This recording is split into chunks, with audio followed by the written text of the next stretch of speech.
The autumn air on the campus of Tennessee State University usually carries the rhythm of marching bands and the hum of academic pursuit. It is a soundscape cultivated over a century, a frequency tuned to the specific history of Black excellence and survival in the American South. But on this particular afternoon, that rhythm was interrupted by a dissonance that felt, to many students, like a physical violation. The Fearless Debate Tour had arrived, setting up its folding tables, its high-definition cameras, and its amplified speakers on the university lawn. The aesthetics were slick, modern, and undeniably corporate. Logos flashing, slogans about free speech and cultural wars printed on crisp banners. They came with an invitation to debate, to engage in the marketplace of ideas. But as the tour organizers looked out at the gathering crowd of students, they did not find a willing audience for a collegiate back and forth. They found a wall. The students did not bring counter-arguments in the traditional sense. They brought noise. They brought presence. They brought a refusal that confused the pundits looking on from the other side of the camera lens. To the casual observer or the nightly news anchor, this looked like the classic chaotic trope of the campus shoutdown, another instance of Gen Z intolerance for opposing viewpoints. But if we adjust our lens and look through the eyes of the religious historian, the scene shifts dramatically. We stop seeing a political riot and start seeing a liturgical defense. This was not merely a disagreement over policy or diversity, equity, and inclusion initiatives. It was a collision between a secular provocation and a sacred geography. For the students of Tennessee State, and indeed for the network of historically Black colleges and universities across the nation, the campus is not just public property. It is consecrated ground. These institutions were built in an era when Black intellect was illegal and Black bodies were currency. They were designed as sanctuaries, walled gardens where the humanity of the African American could be cultivated without the suffocating weeds of white supremacy. To bring a rhetoric that many students identify as hostile to their very existence into this specific space is not viewed as a challenge, it is viewed as a profanation.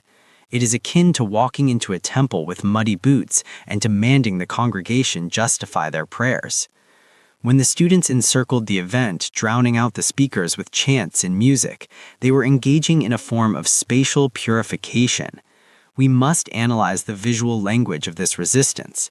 The students often turned their backs to the speakers, a symbolic gesture of excommunication. They utilized the marching band, a central pillar of HBCU culture, not just as entertainment, but as a sonic weapon, a wall of sound designed to reclaim the acoustic space from the intruders. This is lived religion in its most potent political form.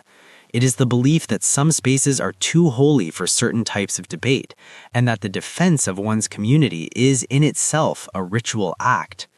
The friction we witnessed at Tennessee State was the spark of two worlds grinding against each other, the modern individualistic demand for debate and the ancient communal imperative for sanctuary. And as we will see, this friction is not new. It is the latest tremor in a theological fault line that has run beneath the American landscape for 400 years.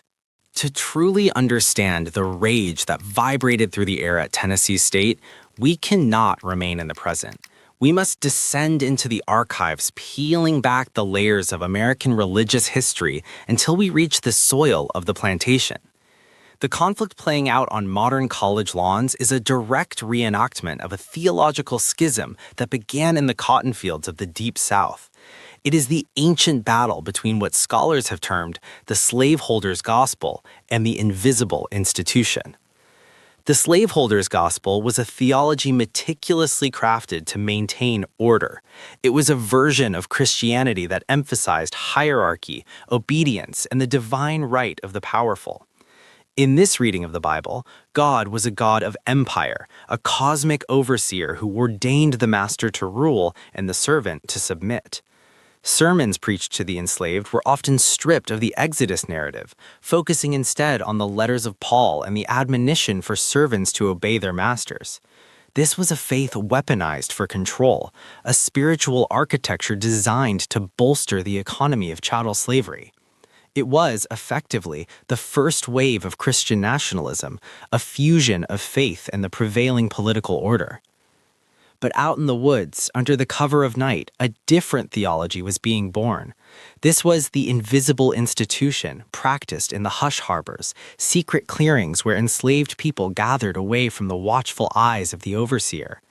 Here, the theology was radically different. They did not pray to the God of order, they prayed to the God of liberation. They whispered the stories of Daniel in the lion's den, of the Hebrew boys in the fiery furnace, and most importantly, of Moses demanding that Pharaoh let my people go. This was a faith that saw the current political order not as God-ordained, but as demonic.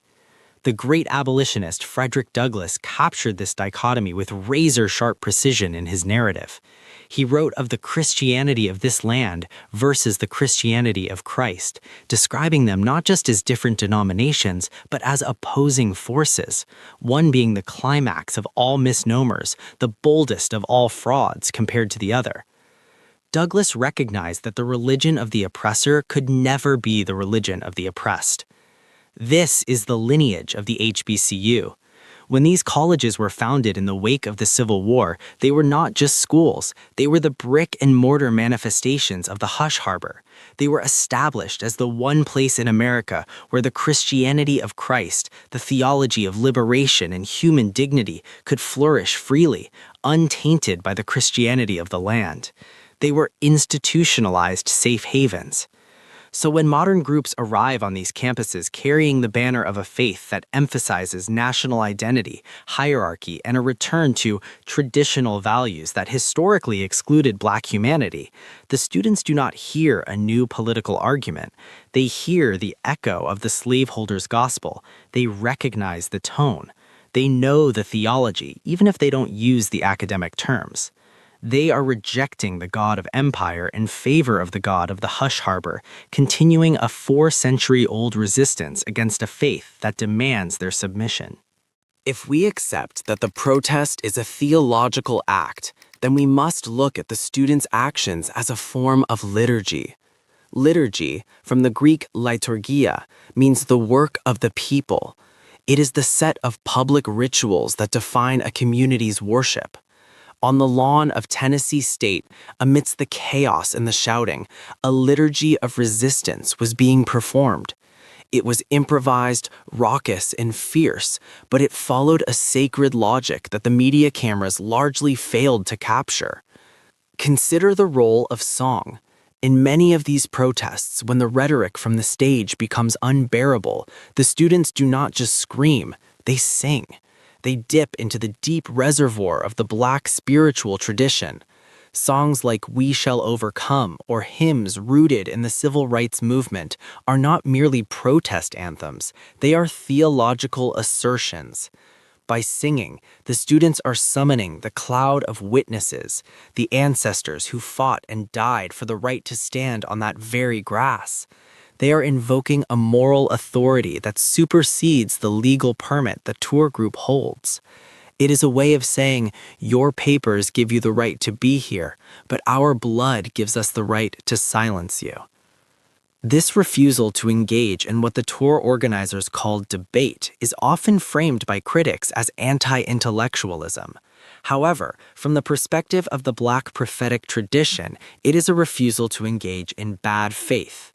In the theology of James Cone and other liberation theologians, one cannot debate the humanity of the oppressed.